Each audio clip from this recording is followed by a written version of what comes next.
Great stuff. So it sounds like you're all quite new to it. So the course that we cover is split into two sections, really. Section 1 is about how we actually get the data off the CAT and how we look at that raw data, analyze that raw data.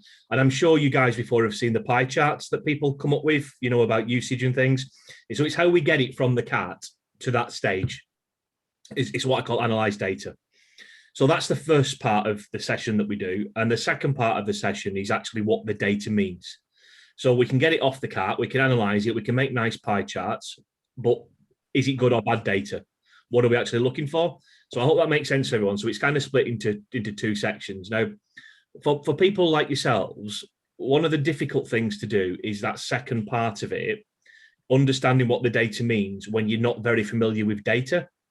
So what I've suggested to the previous groups is that we concentrate primarily on getting the data off the CAT and making it look nice. We'll do some stuff on analyzing, but what we might want to do in a few weeks' time, when you've had a chance to go out and use it and collect some data, is we might have a little follow-up session just to look at it in a little bit more detail, because I'm conscious that there's quite a lot to take in today, and especially in terms of what the data means, it might not all make sense straight away. I'm still going to cover it with you, but what I'm trying to say is at the end of the session, if you're still a bit unsure about a few things about what the data means, I'm quite happy to have a follow-up session with you in a couple of weeks once you've had a play with some of your own data, if you like, and we can look at what it means in more detail. Always difficult online to get that interaction. As you can imagine, we normally do this face-to-face in an audio world, but please do get involved. If there's anything you're not sure about, please just stop me and ask me, and we'll go through it. There's only 5 of you on it today, so we've got a nice small group, so we can easily break off and go through things that you want to expand on and answer questions and stuff. Is that okay for everyone so far? Yeah. Yeah. Well. Yeah. Great stuff.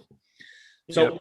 I want to go back to basics to start off with, and forgive me if you know this already, but let's first of all just talk about the CATs themselves, because there's often confusion. We get lots of phone calls from people who say, I'm trying to download data off this CAT and it won't let me. And it turns out it's a CAT that you can't download data off.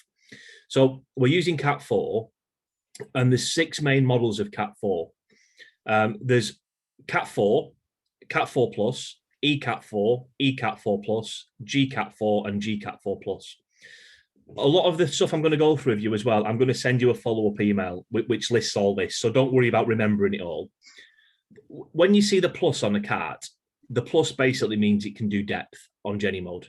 So don't worry too much about this. Nothing to do with data, it just means it can do depth. So you've got 3 main models of CAT, and then you've got a depth version or a non-depth version of each of those 3, if you see what I mean, by the plus. So CAT4 and CAT4 Plus, they're not data enabled. So we can't download data. And they're the ones I mentioned before, where quite often people phone us and say, I can't get data off this CAT. And it turns out it's a standard CAT4.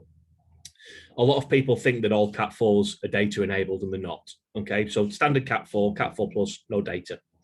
The next one up is the ECAT4 or the ECAT4 Plus. And the ECAT4 is where it will record data. So it'll record what time it's being used, how long for, what mode it's in, etc., etc. And we can download that data off it using a cable. What the ECAT4 doesn't do is show you where it's been used. So there's no GPS in it, okay? We can just get usage history. And that was the first real data collecting CAT4. That was out before the GCAT came out.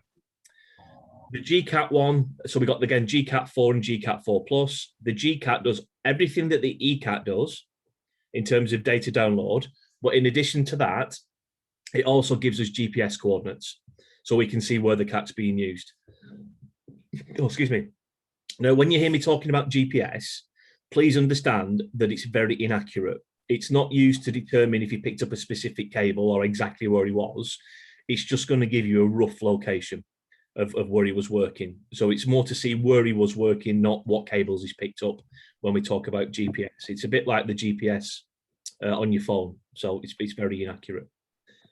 The second thing that the GCAT does that the ECAT doesn't is it also has a Bluetooth module in it.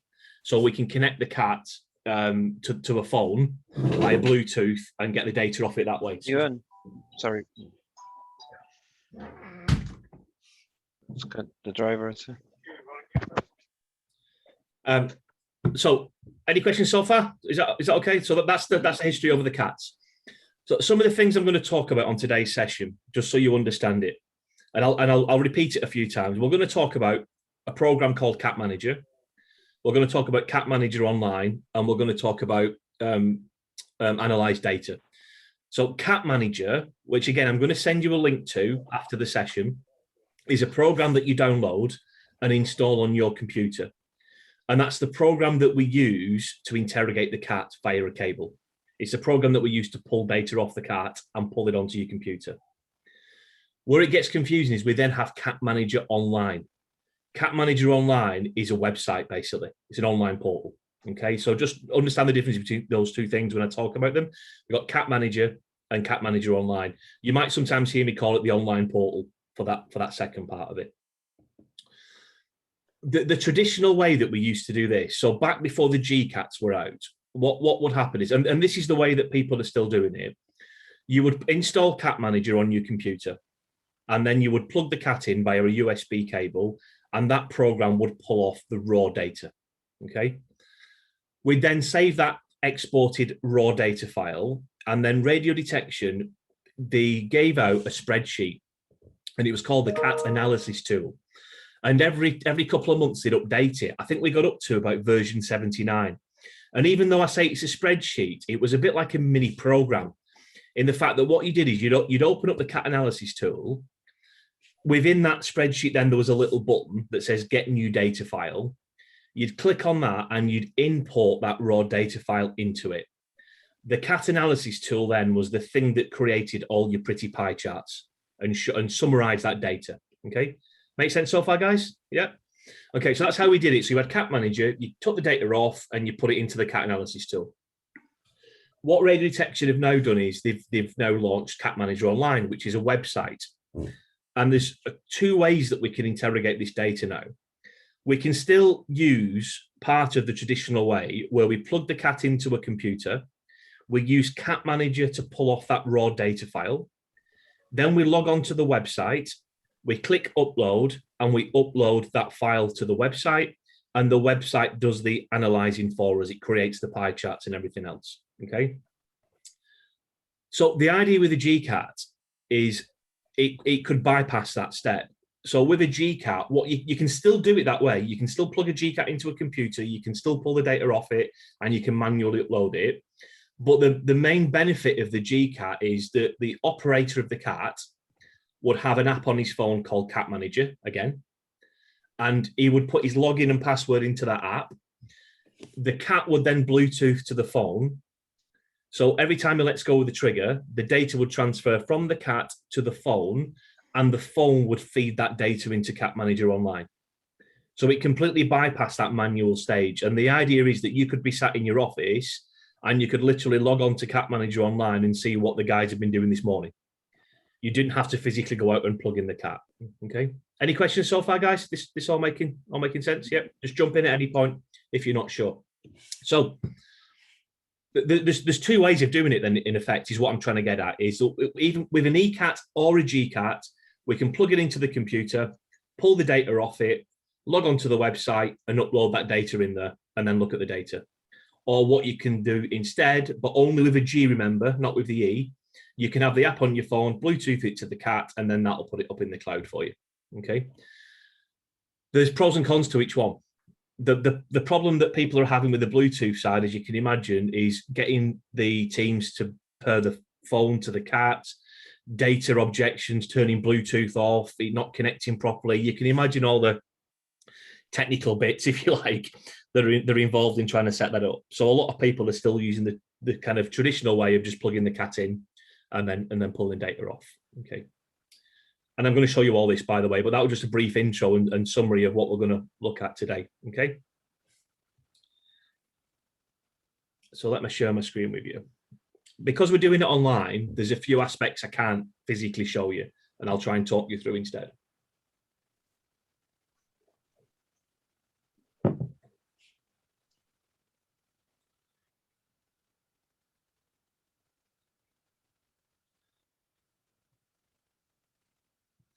So when you've installed Cat Manager, the program, you'll have an icon on your desktop which looks like this, Cat Manager. So we open up the program.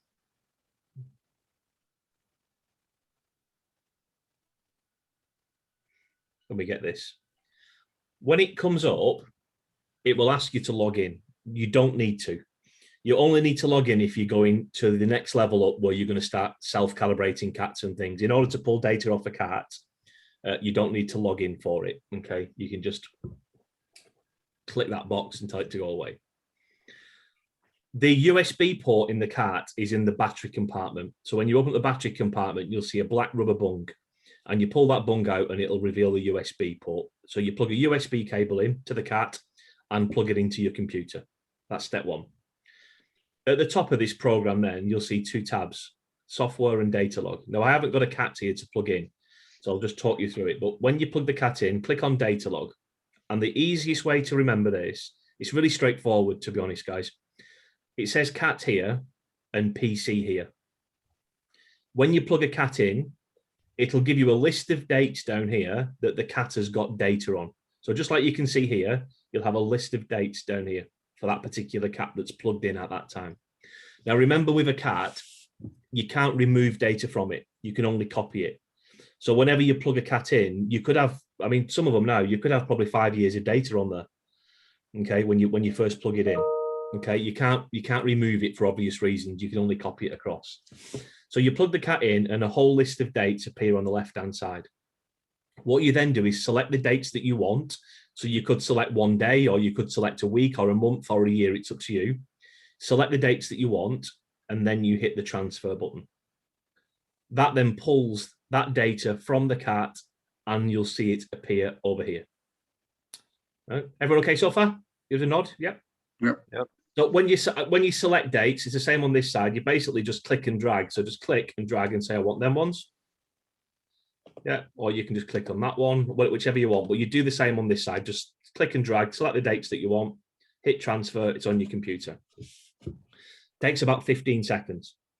Now, the good thing about that is, I'm not sure how many teams and things you look after, guys, but once you've done that, you can give them the CAT back. So we have a lot of companies where the supervisors might drive around a couple of sites and pull in data from 6 CATs. They can literally just drive around 15 seconds, plug the CAT in, pull the data off, give them the CAT back.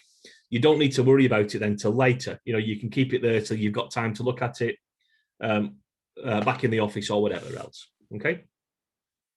So getting the data off the CAT is very, very simple, and it's very, very quick. It's a 15-second job and you're done. So you've collected the data off the CAT now, you're giving the CAT back. What we now need to do is kind of create that raw data file, okay? One thing to be careful of, let's say you're responsible for 10 CATs. When you've downloaded those 10 CATs onto your computer, when you click on this drop-down box here, you'll have a list of all the serial numbers that you've ever downloaded. So the reason I'm saying this is important, let's just go back to a cable strike, for example. You've had a cable strike, you want to look at the data. You might have, over the last month, you might have downloaded 10 CATs. So when you look over here, there'll be 10 CATs in that drop-down box. So can you see how it's important that you select the right one, especially for something like that? So you need some system in place to record whose is whose CAT if you're downloading multiple CATs, so that you're looking at the right one. We can't pull data off for all the CATs at the same time. We do one at a time. So they'll all be in this drop-down box here. So I've only got 2. Now, what you can do, what a lot of people do, I keep this here because I do these sessions online. Once we've pulled off this raw data file, which is what I'm going to show you in a second, you can delete it. So I can select all that and then hit delete, and it will actually remove that CAT completely from the drop-down. So a lot of people do that just to keep it tidy once they've got the data they need. So the next time it's completely clear, and you're welcome to do that. Okay, so far, guys? Yep. So we've plugged the CAT in. We've pulled the data from the left to the right. It's now stored on my computer, but it's stored within this program. At this stage, we can't do anything with it. We've just got it off the CAT. So what we need to do now is get that file into a format, sorry, that data into a file format that we can then analyze and look at, okay? So you're back in the office and you say, right, I want to look at some data. Now, let's just say, for example, here, I'm going to say, right, this is all September and this is October. And I'm going to say, right, I'm just going to look at October, which is just these 2 dates. I'm going to grab these two dates. Okay, and then what I want to click next is, again, straightforward, the view button here. But I don't know if you saw what happens, and it confuses people a little bit sometimes. When you select those dates, they turn blue. But when I slide the cursor out of this box, it looks like they're unselected. Okay, they're not. They're still in a very light grey colour. So it's just normal. Don't worry about it. But just catch people out a bit. They think they've unselected it. So we're going to get those two dates.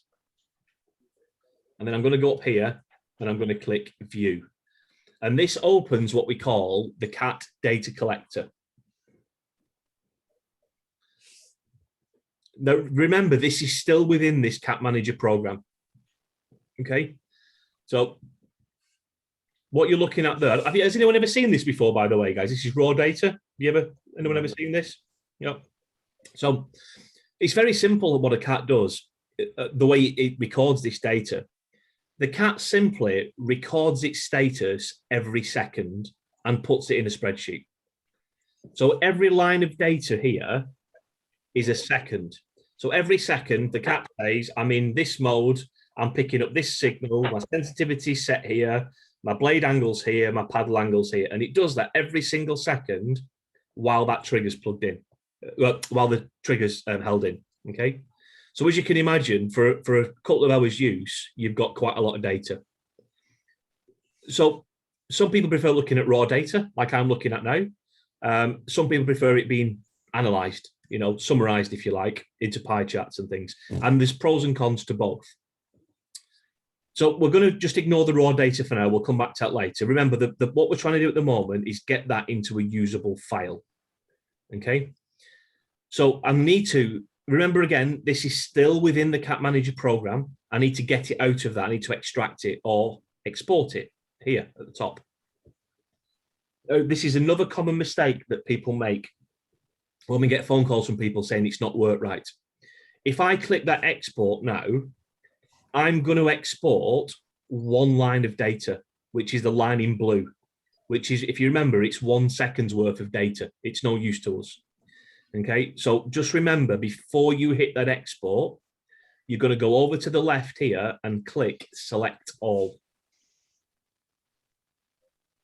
And you'll see that now jump up to 1584. So a little tip for you to remember. If you go to click export and it says number 1 in brackets, you've missed the step, okay?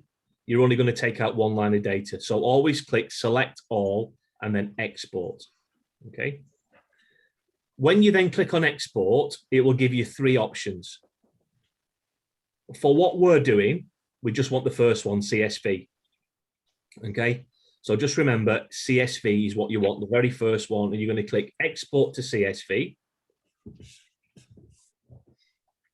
And then you're just going to find somewhere to save it. So I'm just going to create a new folder for this again. I'm going to call it ESD4 now. And I'm going to go into here, and then you can call it whatever you like. So you might want to call it by the team name, the serial number, the date, whatever you want to call it, doesn't matter. Just call it whatever you like in that file format and save it. The other thing to remember, if you want to make a note of this, you can. No spaces in the file name. If you put a space in the file name, the online platform will reject the file. Okay, so call it whatever you like, just do not put a space in there. So I'm going to leave it, I'm going to type my flies here. I'm going to leave it called the name it's already given it. When you click save, it'll usually automatically open up Excel because the CSV file is an Excel file. And I'm just going to close that for now.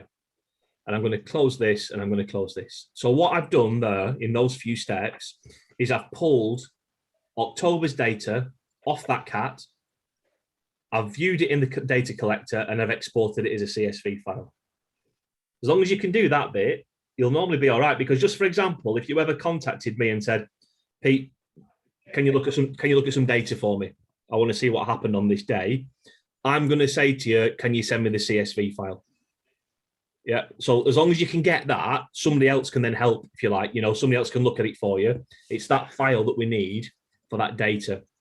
So as you can see in here now on my computer, that's that file. So, you know, I can email that to someone, send it to someone. It's just an Excel file and it contains all that raw data that I need. So what I was trying to explain before now, what I could do now, just to keep things tidy, I've got that file saved securely on my computer. I could go back to the CAT manager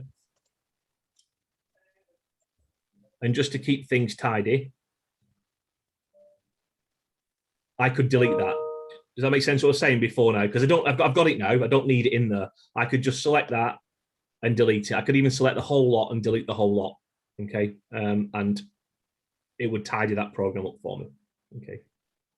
So I just want to run through the steps again, just really, really quickly. Okay. Just as a reminder.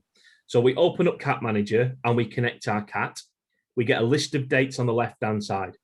We select the dates on the left that we want, and then we hit the transfer button. That transfers it from the CAT to my computer. I then, when I get back to the office, select the data that I want. So let's say this time I'm going to select that CAT 710, and I'm going to say, right, I want September's data now.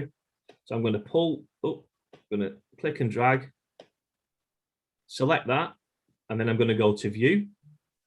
That's going to open the data collector. Takes a bit longer now because there's a bit more data, you see, okay? Once I get that, I'm going to make it bigger. Now, remember, before I click export, I'm going to go and click select all. Then you'll see again that number jump up to 7,800 now. I'm going to click on export. I'm going to select CSV. I'm going to pick where I want to save it. So I'm going to save it in the ESD4 folder again. Give it whatever file name I like. So this time I am going to rename it. I'm just going to call it September 2020. Save it. And again, it opens it up in Excel. And then once again, close that, get rid of that, and get rid of that. Is there any questions on that, guys? Was that clear enough for you how to pull that off? Yeah. Sorry, Peter, where did you click CSV there? Or that step? Right, I'll show you again. When you highlighted all the data for the month, you said you click CSV to save it. So let's just show you again. So here, I'm going to select September. September, click view. Yeah.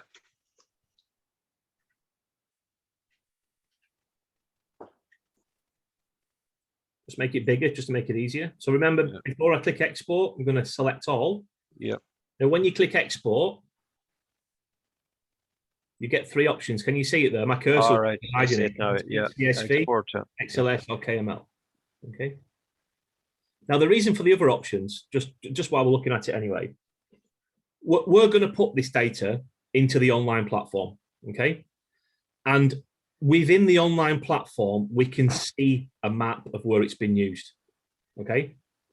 But do you remember I said to you, the way we used to do this a while ago was we'd pull the data off and we'd use the CAT analysis spreadsheet. Do you remember me talking about that? That would show us the pie charts. So how did we see the GPS?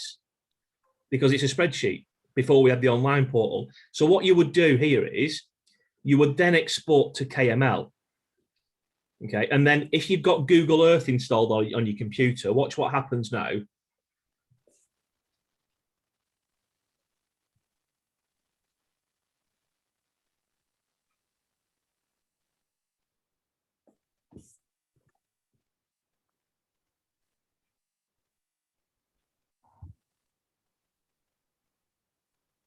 As long as Google Earth installed, it would automatically open it. If it didn't, you'd just open up Google Earth and import that KML file. So KML is the GPS tags.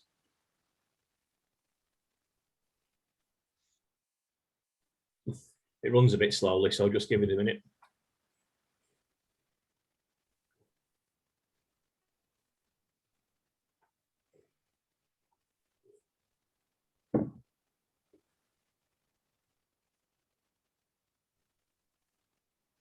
I should have done it with a smaller file, really, but anyway.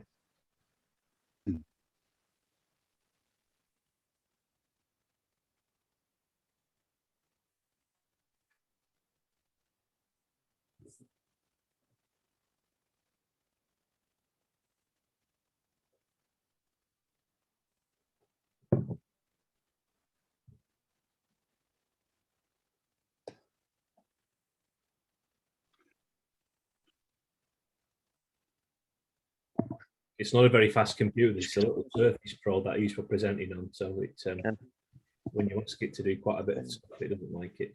But can you get the idea here, guys? You can see the little GPS markers there, yeah? It takes it a while, but eventually you can zoom in and see roughly where it's been. But the point I'm trying to make here is that we don't need to do that anymore. So just to rewind, what we used to have to do traditionally, we'd export as a CSV to get data usage, pie charts, what mode, etc. Then we'd also export that exact same data as a KML to get Google Earth position. You see what I mean? We don't need to do that anymore because we're using the online platform. It does it all for us. So all you need to do is remember to export it as a CSV. I know my computer's crashing because that's it to do too much.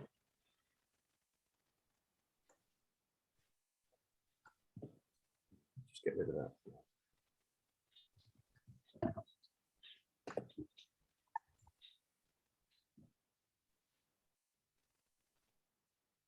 There we go. Okay, so Martin, are you okay with that now? That CSV thing? Yep. Yeah, thanks. Yeah, thanks, Peter. So now we have our files. We have our CSV files. So the next step then, and again, I'm going to send you a link to this web page. You just go on the web page and create an account, and then you can use it. It's free for basic use. So we're going to go to the online portal, CAT Manager Online. And just like anything else, you're going to sign in. And there we go. So on the left-hand side here now, we have a few options. We want CAT Manager Online. Underneath that now, we have Dashboard, Upload Usage Data. So I'm going to click on Upload Usage Data. And then we have this screen come up. Now, a couple of things that are a little bit confusing on this. I'll try and explain the best I can, but if you don't understand, please question me on it. Let's just say, for example, that your organization actually uses the Bluetooth method primarily. So you've got 10 teams out there with 10 phones and 10 cats. Under the online portal, then, you would have 10 cat operators, okay? Let's say that one of them is struggling to pair his phone. His phone's not working or whatever else. So you manually download the data, like I've just shown you how to.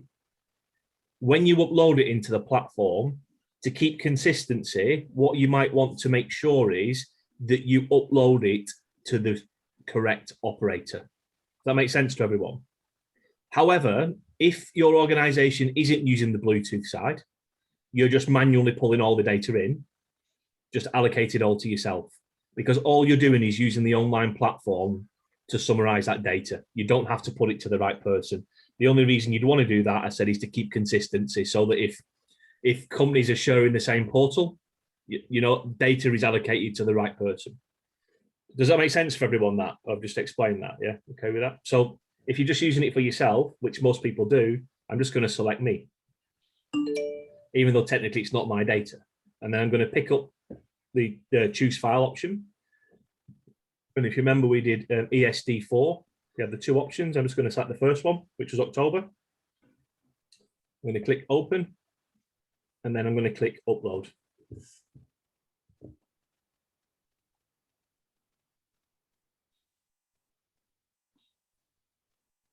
I guess the other advantage of me recording this session is that if you guys wanted it for your own use, then I'll happily send you a copy, so you can go over it again. You know. Yeah, that'd be good.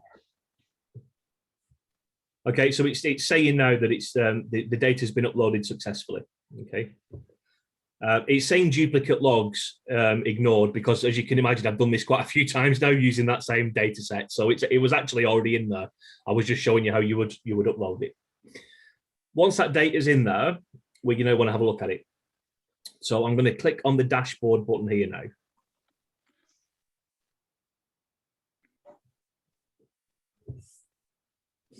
And it comes up with this. It looks a little bit confusing at first, but don't worry too much about it.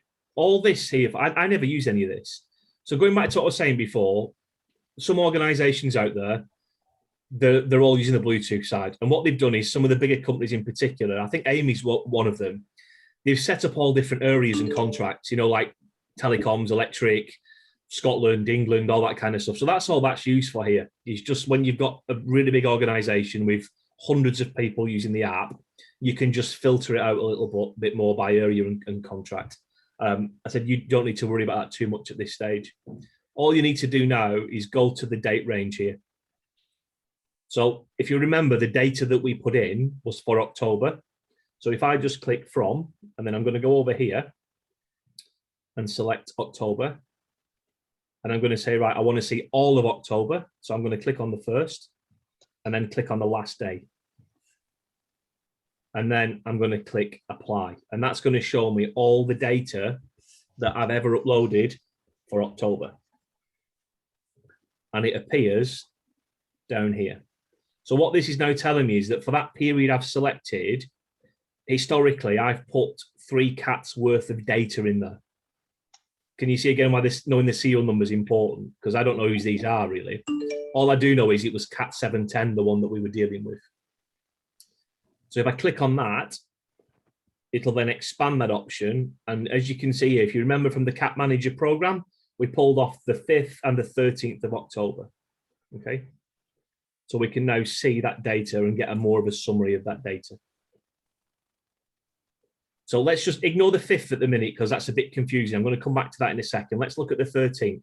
If I put my cursor over here and just select that, it gets that data for me, and that's what gives me this little pie chart up here now.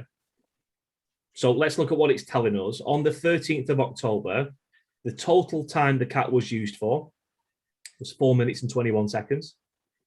It was used for 4 minutes in Genny. It wasn't used in power, 10 seconds in radio, and 1 second in avoidance. So that's where we start getting this information from now. Okay.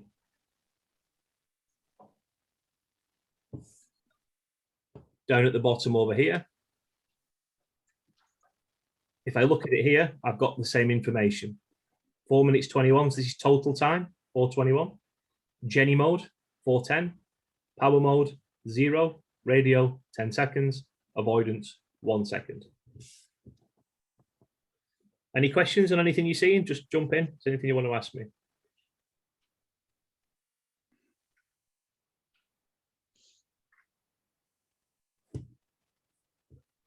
Let's look at the 5th then, and I'll explain why I said that was a bit more complicated.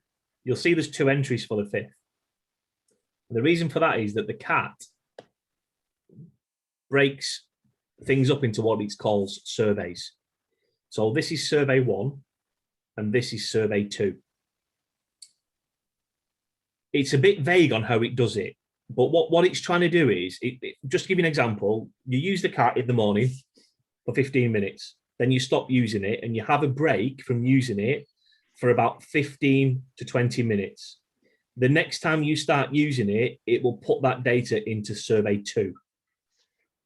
You then have another break for 20 minutes and you start using it again, survey 3. You get the idea? So you could look at a day and find there's 7 entries for that day, there's 7 surveys, and it's because they've had breaks in between, or they've moved location if it's a GCAT.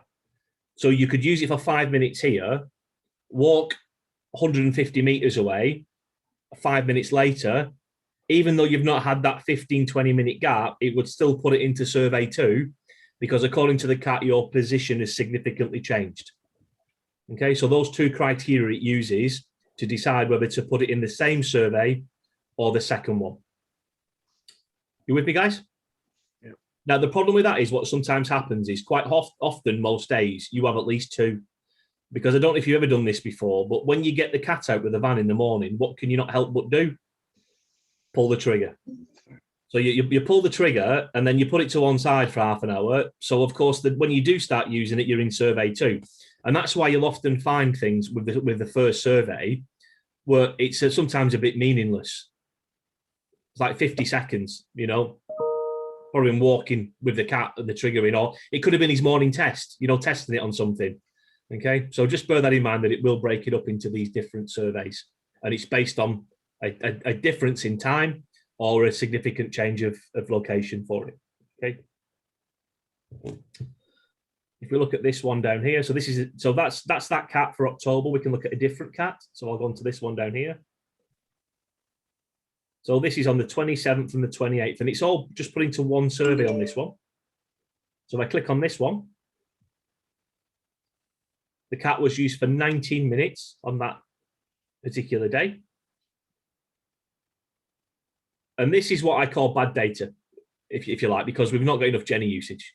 You know, the Genny's only been used for 30 seconds, 3% Genny. The bulk of that survey has been done in power with 20% radio.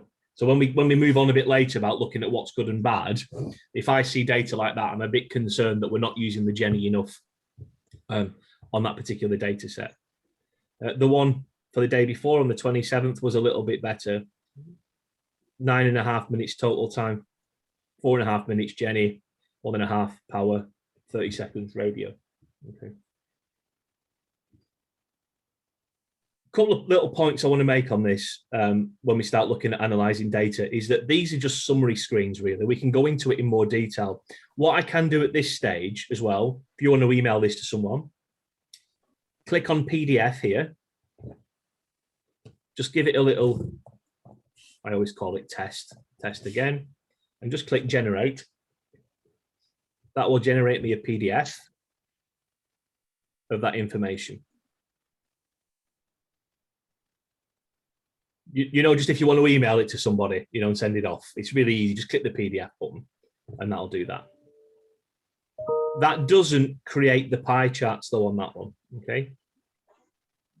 So the other thing that we can do on this, now you can only do this on a paid subscription. On the basic one, you only get the operator screen. When you pay for it, which is only about £9 a month, I think, you get this analyst tab here. So if I click on that one now, it gives me this. And if I now click on PDF and do test and test again, you'll see I get a different style of PDF now, which is the pie charts and things. And it's actually quite in depth, this one. Can you see that okay, guys? Yeah. I'm not going to run through it because it's just what we're looking at. It's just a way of putting it into a report if you need to send it off to someone, really.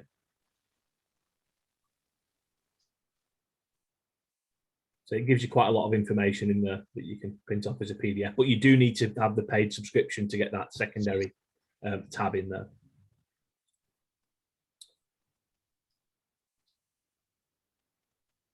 Okay, everybody okay so far?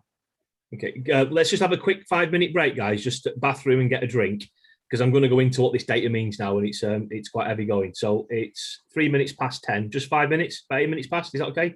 Just to grab a drink, use the bathroom if you need to, and then we'll no problem, Peter. Cheers. Thanks.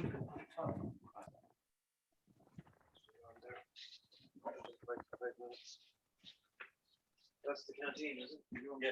I'm on the, sorry, thanks for that.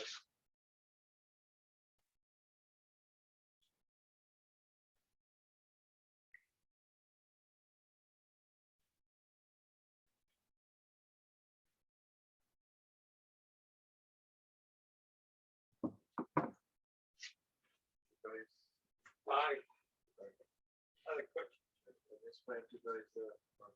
Yeah, there's given a couple of guys out. Chris was usually you send the ways up. You're gonna give us a couple of slabs, mate. Jordan thankfully came out as like Chris going to get us a few slabs in there. Settle on this, you know, he was sort of like proactive and looking at it. Exactly. It's like, right, you're just completely back to the line game. And it's all you do every time. Yeah, the conversation of seeing you could see that it's just like, yeah, you know. But Gordon seems to be a bit more like, okay, hang on a minute. All we're doing is line the cabin. He's like, for them. He's like, where's your cement? You don't have your sharp sand there. That's enough to set a couple of slabs on that cabin. You know, it's that depth. Yeah.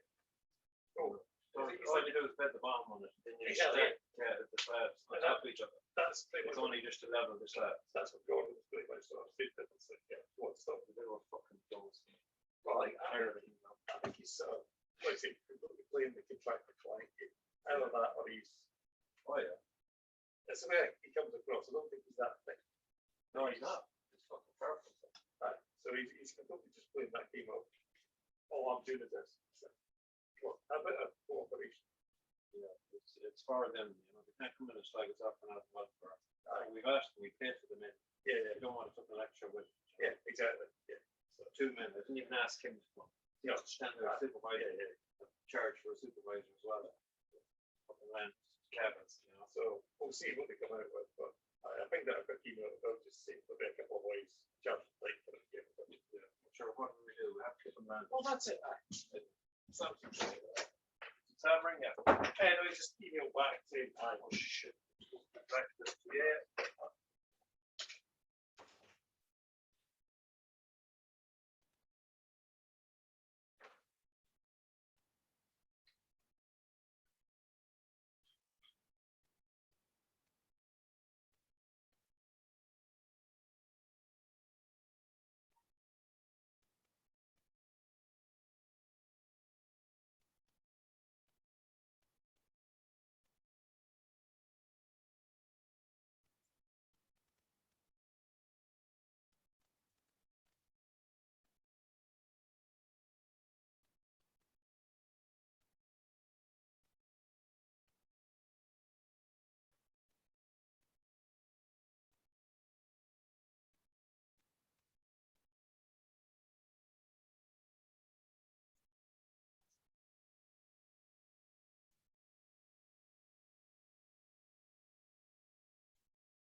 Hello.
Okay, everyone, I'm back and ready when you are. Once you get back, just stick your camera on so I know you're there.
Okay.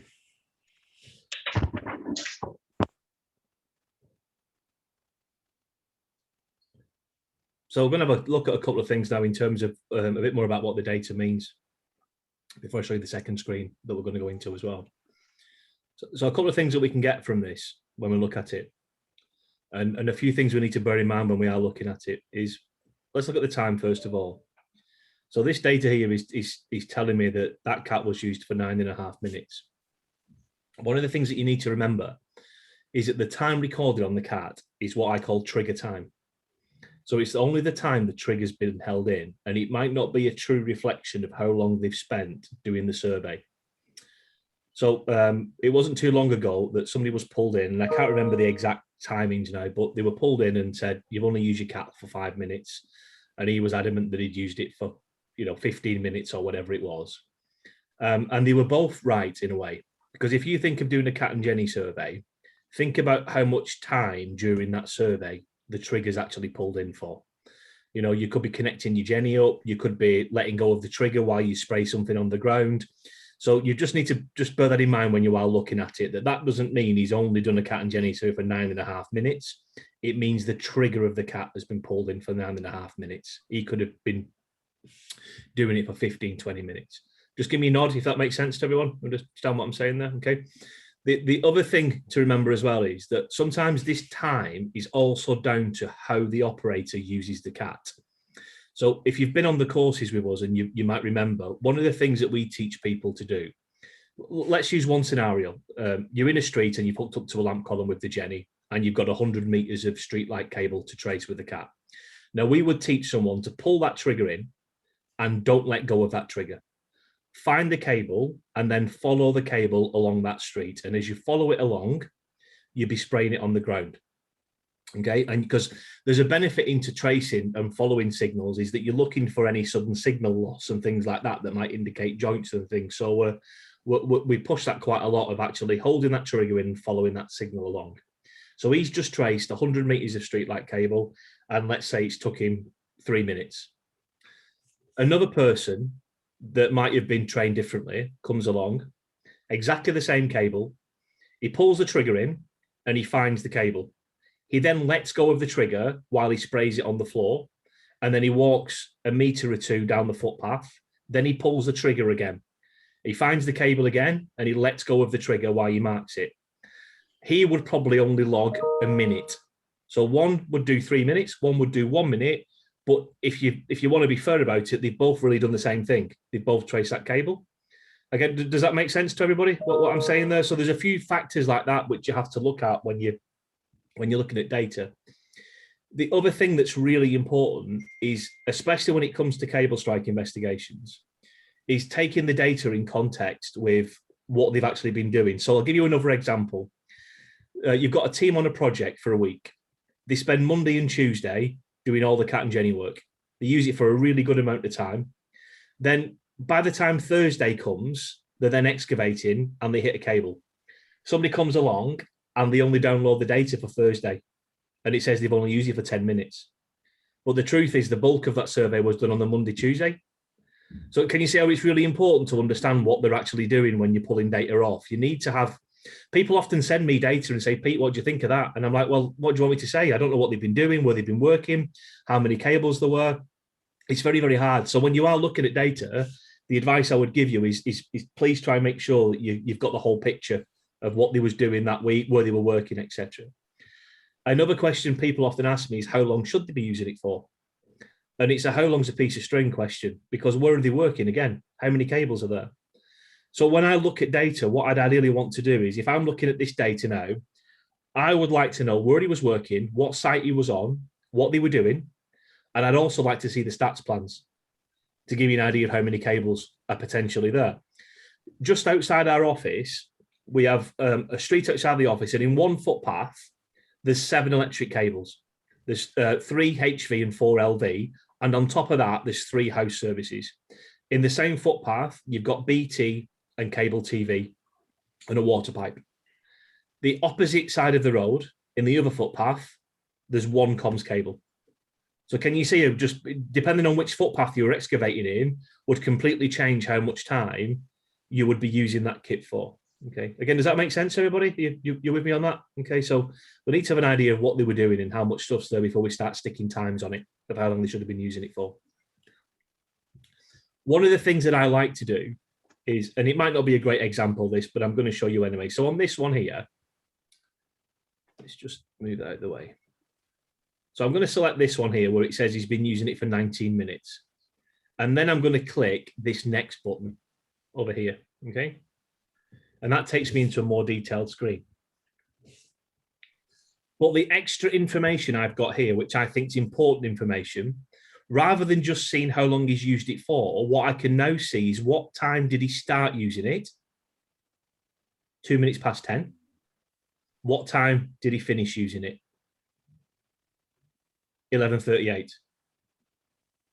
Again, I hope that makes sense what I'm showing you there. So that's, even though it's only 20 minutes use, that's the actual time he's been surveying, you know, he's been using it for. So I think that's a bit more relevant, if you like, looking at that information rather than relying just on pure time.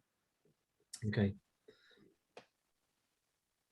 So yeah, this is the more detailed screen. And just while we're in here, I'll show you a few little points on this one. So I'm not sure if this was a GCAT or not. I don't think it is, looking at it. Let me go back and find one that is. I think 710 is. Let's just click on that one. Go next. So again, these are all the scans broken down. So we're going to talk about scans in a minute. And these are the different. That's survey one, if you remember. Can you see top left here? It moves when I move it, but when I click on the data, just watch up here when I click on the data. That's that survey one. If you remember, that was just 54 seconds. And we said that might have just been, you know, a trigger pull in the morning or something. The main one is survey two. So if I go down to here, we're into survey two now. Again, look at the top left, you'll see it change to survey two. And that's where the bulk of the work was done, 20 minutes in total, okay? And these now are all the individual scans. So a scan is a trigger pull. So if I pull the trigger and hold that trigger for 5 seconds while I locate something, then I let go, that's scan one. I then pull the trigger again, locate something, scan two. You get the idea? So every time I pull and let go, it's a different scan. So this scan was for 12 seconds. This scan was for 10 seconds. This was for 5. You get the idea? So you'll have all these little short scans here. Well, if you know, pull the trigger in, let go, pulled it, let go, and they're all individual here. If I start clicking on them, what it will then do is, again, I've got to be careful when I move the cursor. Just let me get on that one. Can you see what happens up here now? So for that particular scan of 27 seconds, where was he? He was here. So I can zoom out that little map a bit if I want to. And I can even change that to a satellite view. So do you see what I mean about why we don't need the KML? Because it's within this online portal now. So we can actually see where he's been with it. If I click on the next scan, just zoom in a little bit. It even gives you a little line of where they think he's walking. But I said it's not very accurate. You'll see. I'll try and find some here. You'll see sometimes. I mean, look at that one. It looks like he's been walking on the roof of that house. You know, so it's not massively accurate, but it does give you a good indication of where they've been. Just might have to zoom out a little bit now if it's somewhere else.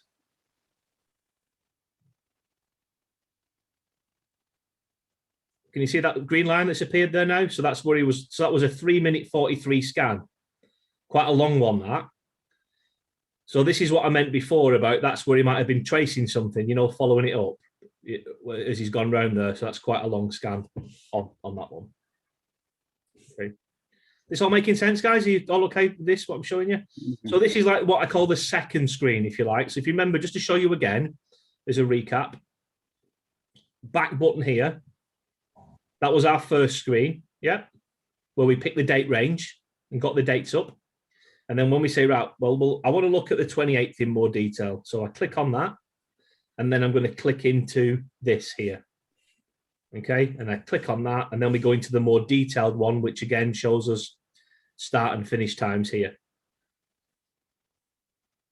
Okay, and then that's where we get the data. So again, there's no GPS on this one, so it's just showing you where I am. Go back again, select the 710 one. We'll pick that one this time, see if it was somewhere different. There we go, slightly different position. I'm hoping it also makes sense what I said at the beginning about maybe having a follow-up session in a few weeks, because it'd be good for you to go and play with this now and really just practice with it and have a look at it. And then maybe if I need to, follow up with you to explain a few things that you might not fully understand. I've got no issue doing that with you. So let's just talk about scans as well while we're on this subject. Remember, a scan is a trigger pull. Don't worry too much about them in the fact that, well, let me give you an example. One of the companies that we've worked with last year, they were pulling all the teams' data in every month and they were comparing them against each other. And one of the presentations I was at, they pulled up two teams and they said, this team's done 3,000 scans this month and this team's done 1,000 scans this month. So the team with 3,000 has done better. But when you actually looked at the total time they'd been using it for, they were very, very similar. Go back to the scenario I talked about at the beginning, tracing that 100 meters of streetlight cable. You remember the first person who did it in 3 minutes? How many scans would he have recorded? 1. The second person who kept letting go of the trigger and pulling it again, he'd have recorded maybe, 100 scans. That makes sense? So it's not really that relevant is what I'm saying. I would argue actually the fewer scans is better. You're keeping that trigger in and you're following things properly. So don't get too distracted with that, thinking that because somebody's got more scans, they're doing a better job. It just means they're pulling the trigger in more often. That's all. They're not holding it in as long. Okay. Just clicking that right-hand arrow, if it does show you the trace that he's done. So the one for 3 minutes 48, it showed you the line that he traced. Yeah, that shows you where he's walked with it. Exactly. Yeah, but the only thing I would say, Ali, is just bear in mind, it's not that accurate. You've seen where the GPS thinks he's walked with the cat. Yeah. But don't use it as that's where the cable is. Exactly. You see what I mean? No, it's roughly where he's been. Yeah. Yeah, it shows where he's been. If you got half a dozen dots. Yeah, exactly. It shows less. So what you might find with that, if you remember, that scan was about 3.5 minutes, wasn't it? So he's held that trigger in for 3.5 minutes, and he's been following that cable. You might find somebody else, rather than having one scan at 3.5 minutes, they've got, I'm not good at maths, but 100 scans at 3 seconds. And rather than seeing a line, like you say, you just see dots, for each one as he's gone up there. Yeah. And then we've got average scan and longest scan here. Okay. Sorry, just going back to that second screen again, just to show you what you can do there. So remember the second screen, the more detailed one. If we go into here, again, what we have at the top is the PDF option. So go to PDF. Again, I just type test. Now, what this does is it breaks it into those surveys we talked about. So remember, survey 1 was the one where it was 50 seconds. Not that interested in that. So I'm going to, in fact, this one, I think, has only got survey 1. Anyway, generate. We're going to get a PDF. I need to move your faces out of the way. Just give it a second. There we go. That's our PDF report. And again, it'll break that down for us. You see all the scans in there? And then it'll even give you GPS positions. Can you see that for each one? Yeah. So again, this is just if you're going to send it to someone, if you're emailing a report to someone, you can just easily generate a PDF.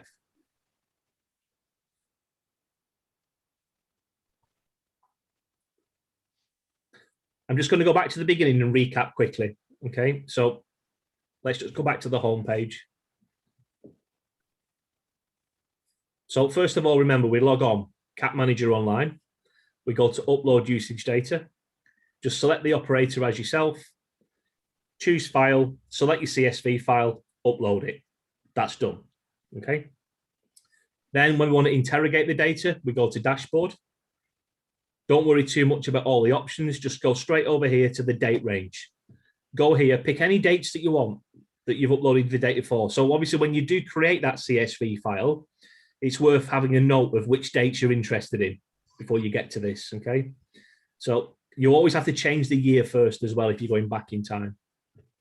So I'm going to go October again, going to say 1st to the 31st. Click apply, give it a minute. The more data, the longer it takes. Once it's done, you'll see the cats down here. Okay, and then if you see the plus here, you just need to expand them. So I can click on that and get the data for that cat. We haven't looked at that one. So this one here is 39 minutes, 58 seconds. really high Genny usage. I'm looking for, 60 to 80% Genny usage, really. I certainly want Genny to be more than 50, but I'm aiming for 60 to 80%. Anything less than that, I'm wondering why they're not using it so much. Once we've got that, so these again are our two surveys. Can you see we've got a similar thing on here with the survey 1 and survey 2? Survey 1 just 50 seconds again. Yeah, remember this is a different cat now, and that's the main one. So I can click on that. Okay, and then I just need to move your faces out of the way again. Remember on this one, I can just click that right-hand box, going to page 2. So it said 39 minutes, but remember what we can now get is the start time. So when we ignore this for survey 1, start time here really was 12 o'clock. Okay, finish time was 1:15. So an hour and 15 minutes, but the cat's saying it's 40 minutes. Goes back to the point I made about the time side of it. And again, we can click on each of these scans and just scroll down a bit. You can see where it's been used. Oops. Okay. You can even go down to Street View on it if you like. You okay so far, everyone? Yeah. Said anything you're not sure about, please do ask me. Oops. So now we're going to kind of move on into a bit more of the what does good data look like? And I'm going to give you a few simple examples.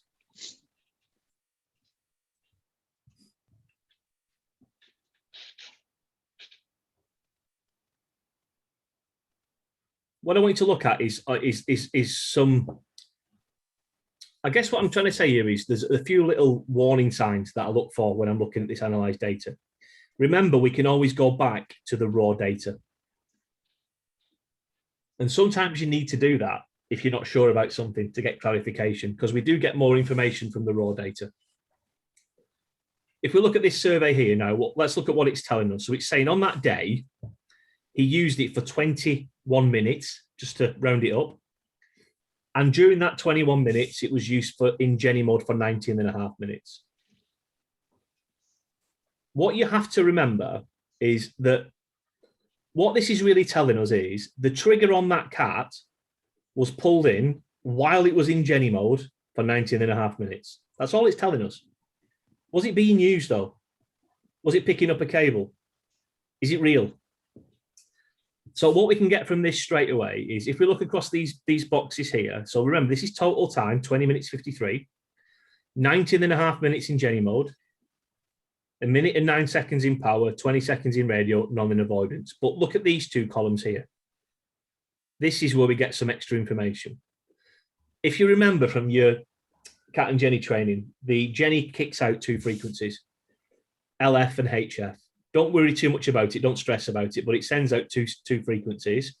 And these columns here tell us how long the cat has picked up those frequencies for. Okay. So for, let's say, 14 minutes, the cat has been picking up a Genny signal. Does that make sense, that what I'm saying? So if we ignore this bit, all that is telling me is the cat's been in Genny mode for 19.5 minutes. Now, what somebody could have done is sellotaped up that trigger, left the cat sat on Genny mode next to a trench, and logged 19.5 minutes of Genny usage. And trust me, this happens. Okay? But this is telling me that during that 19 minutes, he picked up a Genny signal for 14 minutes, which is great. It will never match exactly. If you think about using the cat in Genny mode for 10 minutes, how long of that 10 minutes is it actually detecting the Genny signal? For example, you could be looking for something, or even when you're following a cable, if you remember from the training you did, your cat's moving in and out of the signal, isn't it? Sometimes it's picking it up, then you're moving it to the side. So I'm looking for it to be around half at least. So if I've got 20 minutes Genny usage, I'm expecting ideally at least 10 minutes of it picking up a Genny signal, roughly. Okay, now this might not make so much sense at this stage of what I'm going to show you in a minute, but I want to give you a comparison where we get the opposite. So here, this is good data, 19.5 minutes in Genny mode, and it's been picking up Genny signals for 14 minutes. Let me show you some other data now. So this was data from August last year, and it was sent to me following a cable strike for me to have a look at.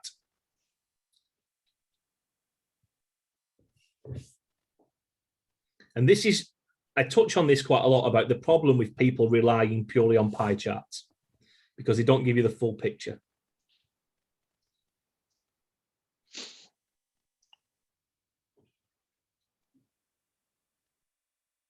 And it was this data here. Now, the company that sent it to me looked at this, they looked at that and thought, okay, is it a cable? But that shows that he's done everything right with the Cat and Genny.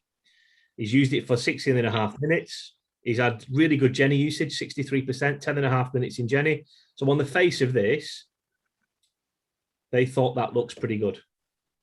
The first thing I spotted was down here. Look at this now at the bottom. The Cat's been in Genny mode for 10.5 minutes. How long has it picked up a Genny signal for?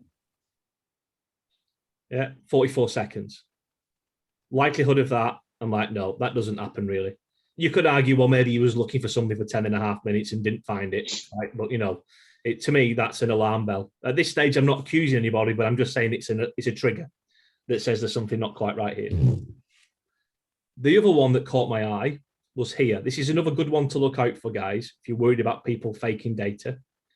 Longest scan. You remember what a scan is? Trigger pull. 8 minutes. I would find, I'm not saying it's completely impossible, but I would find it very hard to believe that somebody has managed to hold the trigger of a cat in for 8 minutes without letting go. Even if you're tracing something, you know, you end up letting go at some point, you know, for a minute or whatever. So I looked at these two things and thought, it just doesn't add up, this. But the problem from this stage we're at is I can't really prove anything. All I can say is I've got suspicions here that this doesn't look quite right. So this is an example of where we would then go back to the raw data. I'm not saying for every single cat download you need to analyze raw data. I guess what I'm trying to show you is there's a few little warning signs where if you see something, you might think, right, I'm going to look at that raw data. Remember what the raw data was, guys, the CSV file. Do you remember that? The file we exported from the cat? Yeah. Okay. I don't know where that is though. Can't remember where it is.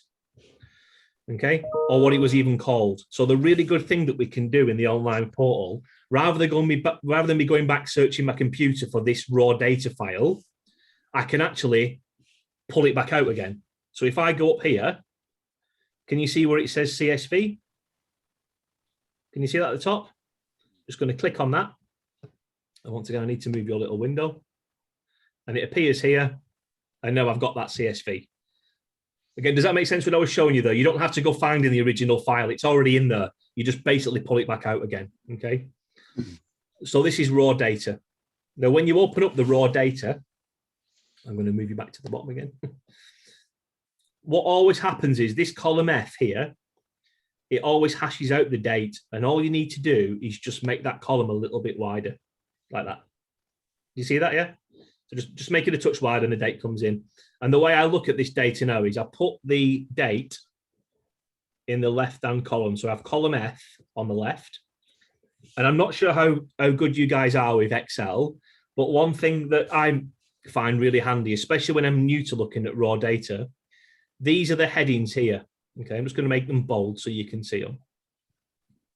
Now, of course, if I start scrolling down, I've lost the headings. So what I do on here is I go to view, I go to freeze panes, and I tell it to freeze the top row. Okay, and that means that when I scroll down here, the headers stay. Now remember what we're looking for. The warning sign we had was an 8-minute scan where it wasn't picking up a Genny signal. Okay, remember again what the cat's doing here. Every single second, it is recording the state that it's in. So this is the time every second. Don't worry about this too much.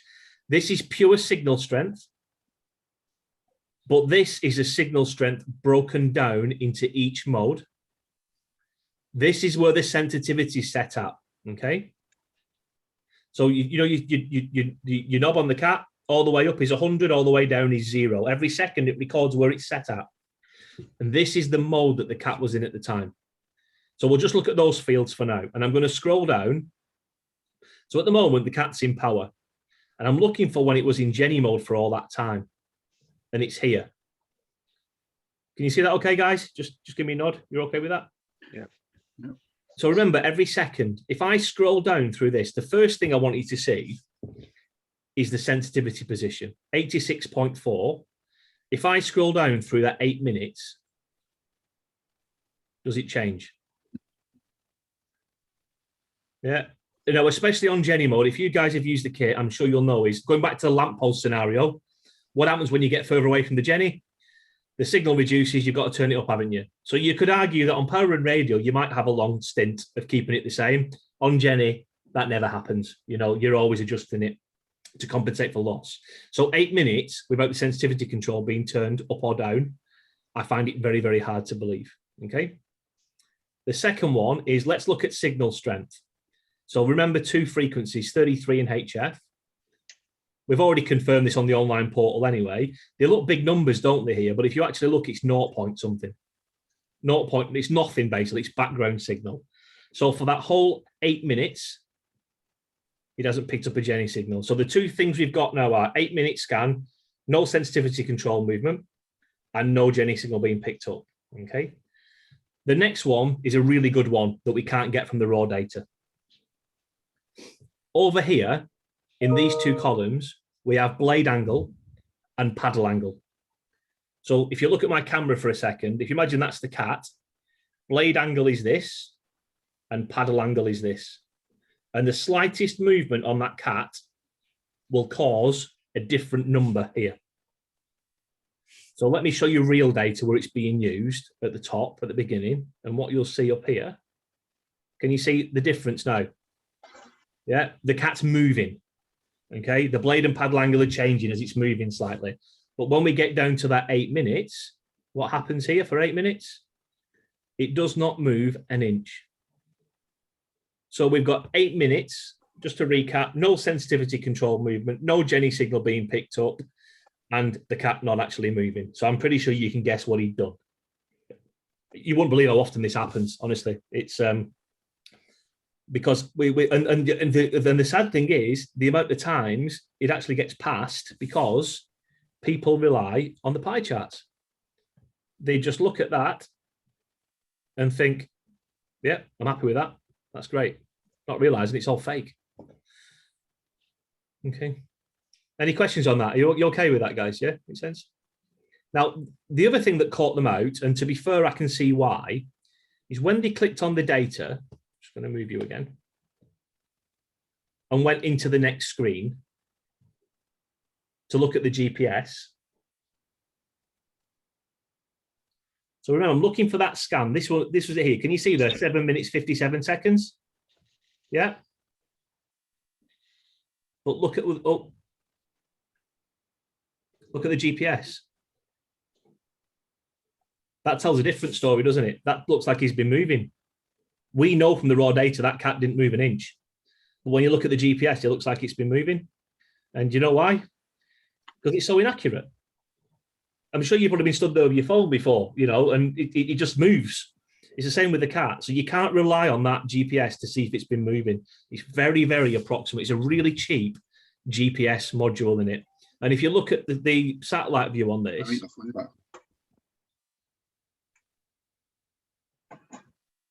according to the satellite view, he's been walking across those rooftops. And you see that, guys, okay, yeah? So, yeah, so we can't rely on that. And that was the thing that did catch him out, to be fair, a little bit, because you're like, well, look, he's been walking around with it. It's like, no, he's not. It's just the inaccuracy of that GPS, especially when you're somewhere built up as well. So, yeah, so raw data does come into it.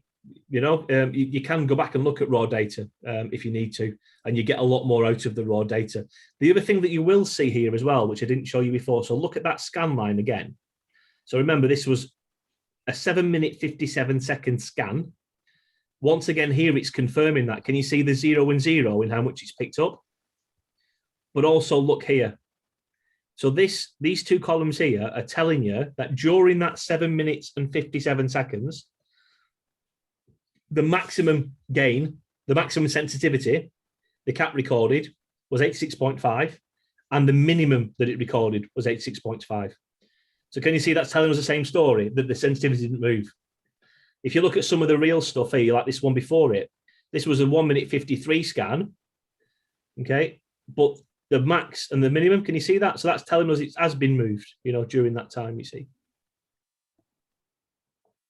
I mean, I'm hoping you can see from that, there is quite a lot you can get out of it. But as I said, when you're not used to it, this is why, if you remember at the beginning, I said it'd be good now for you to go away for a while and have a go with it, have a play with it, start getting used to it, and we can always follow up, you know, at another time and go into more detail.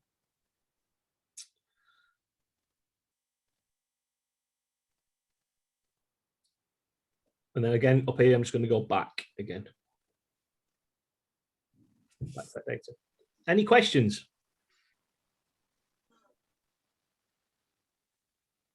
No? I think it needs a chance to go and play with it, I think. Yeah. That's an awful lot more than you expect, anyway. Yeah, definitely. Yeah. Definitely. I mean, I'm going to send you a follow-up email with all the links on. What you tend to find when someone gets it wrong, it's just a simple mistake. Just, for example, not clicking that select all button, you know, when they export it.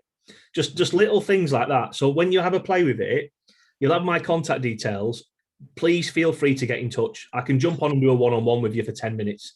You know, you can share your screen with me, and we can just go through it. We just jump on Teams or something and have a look through it. So, and the other advice is try and do it as soon as you can. If you leave it for a few weeks, you'll end up trying to do it, and you'll have forgotten all of this. You know, so yeah, do get online and start having to play with it and trying to download some data off some cats and see how you get on with it. So we need to download Cat Manager onto the laptop and then plug in the cat and then start transferring the data. So a little bit later today, I'm going to send you an email. It's got a link to download Cat Manager. It's got a link for the online portal. It's got a user guide for Cat Manager on it. It's got the sheet for the different cats on it, and obviously my contact details. You know, so go through it, and just please do get in touch if you're not sure of anything, and I'll happily help you. As you probably know, ESD uses a lot for training and stuff, so we are here to support you. And they said if you want a follow-up session, it's not something we charge for. I just jump on with you and get you looking at the data and things. People often use us for a second opinion as well, even when they get good at looking at it. Especially if there's been a strike, you know, they'll often get in touch and say, "Can you just jump on and look at this data with me before we make a decision on, you know, whether it was done right or wrong and stuff." But is it USB to micro USB or just USB to USB? It's mini USB. The old, right. I always call it the PlayStation 3 cable. For anyone that's ever used a PlayStation 3, yeah.